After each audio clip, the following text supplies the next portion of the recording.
Nippon Paint Premium Wood Care Solutions.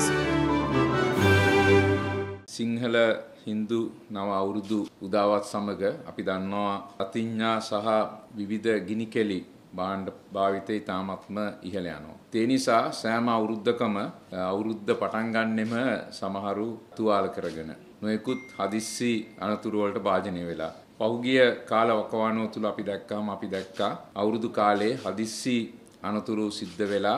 Start your master's degree from the highest ranking university in Sri Lanka. Register now for the next intake.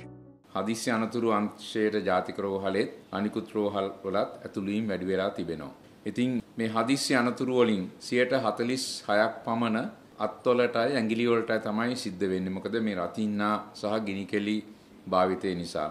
ඒ වගේම 17%ක් පමණ ඇස්වලට 17%ක් පමණ අනතුරු වලින් හිස අවට ප්‍රදේශයේ. ඉතින් ඇස්වලට තියෙන බලපෑම ගැන කිව්වා සමහර වෙලාවට ඇස් අන්ධ භාවයටපත් වෙනවා. ඒ වගේම සමහර දරුවන්ගේ ඇඟිලි තුවාල වෙලා ඇඟිලි කැඩලා වෙන් වෙලා අර සාමාන්‍ය ආකාරයට එදිනෙදා වැඩ කර ගන්නත් බැරුව යනවා. ඒ නිසා මම හිතන්නේ මේ ගැන අපි අවධානය යොමු කරන්න ඕනේ. නව අවුරුද්දේ අපි සිළු දෙනාම උනන්දු වෙන්න ඕනේ මේ ගිනිකෙලි භාවිතය රතින්න භාවිතය අවම කිරීමටත් ඒ වගේම යම් ආකාරයක එහෙම කරනවා නම් කුඩා ළමුන් නෙමෙයි මම හිතන්නේ ඒ පිළිබඳ වැඩිහිටියන් සම්බන්ධ වෙලා ඒ කටයුතු කරන්න අපි නම් අවවාද කරන්න පුළුවන් තරම් මේ භාවිතය අවම කරන්න කියලා. ඒ හරහා සිද්ධ වෙන අක්ෂය ආබාධ හදිස්සි අනතුරු අත්වලට සිදුවෙන ආබාධ අඩු කරන්න. මේ සමීක්ෂණ වාර්තා අනුව පේනවා 36ක් පමණ මේ හදිස්සි අනතුරු අවුරුදු කාලෙ සිද්ධ වෙන්නේ රතින්න භාවිතය නිසා.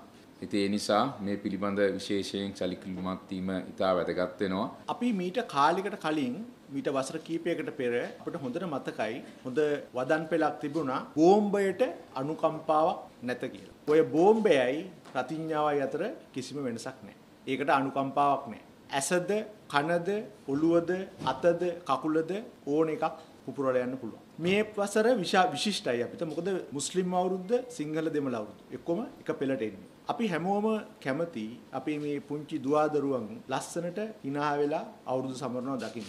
එහෙම වුණත් අපි ආදරය කියලා හිතලා නමුත් කිසිම කරුණාවක් නැති දෙමව්පියන් කිහිප දෙනෙක් සහෝදර සහෝදරයන් කිහිප දෙනෙක් ගෙවල් වලට ගේන මේ රතිඤ්ඤා සහ අනිකුත් පුපුරන ද්‍රව්‍ය. ඕගොල්ලෝ දැකලා තිනවා රතිඤ්ඤා කරලා කොහොමද පුපුරන්නේ කියලා. ඔය වගේම අපි කැමතිද අපේ මේ දුවගේ පුතාගේ ඇස් දෙක රතිඤ්ඤා කරලක් වගේ පුපුරනවා දකින්න. Genuine Japan Motor Oil නම් Toyota Genuine Motor Oil විතරමයි. එහෙම කළා රෝහල් වලට ඇවිල්ලා රෝහලේ නිකරුණේ කාලය ගත කරගෙන අන්තිමට ලැබෙන ප්‍රතිඵලය බොහොම වැදගත් නැති ප්‍රතිඵලයක්. ඉතින් මම ඇත්තටම පුංචි ආරාධනාවක් හැමෝටම කරනවා මේ අවුරුදු සමයේ ওই ඇහැට අනතුරක් වෙලා ඉස්පිරිතාලට ඇතුළු වුණාට පස්සේ දොස්තර මාතුරුන්ගෙන් පස්සෙන් ඇවිල්ලා අහන්න එපා මගේ ළමයාගේ ඇහි තත්ත්වය කොහොමද කියලා. මොකද ඒ කියන දේ ඔබ ඇහුවාම ඒකට දෙන උත්තරය අපට සතුටුදායකත් නැහැ ඔබට සතුටුදායකත් නැහැ. අපි අවුරුද්ද සමරමු රතිඤ්ඤවලට ආයිබෝවන් කියලා.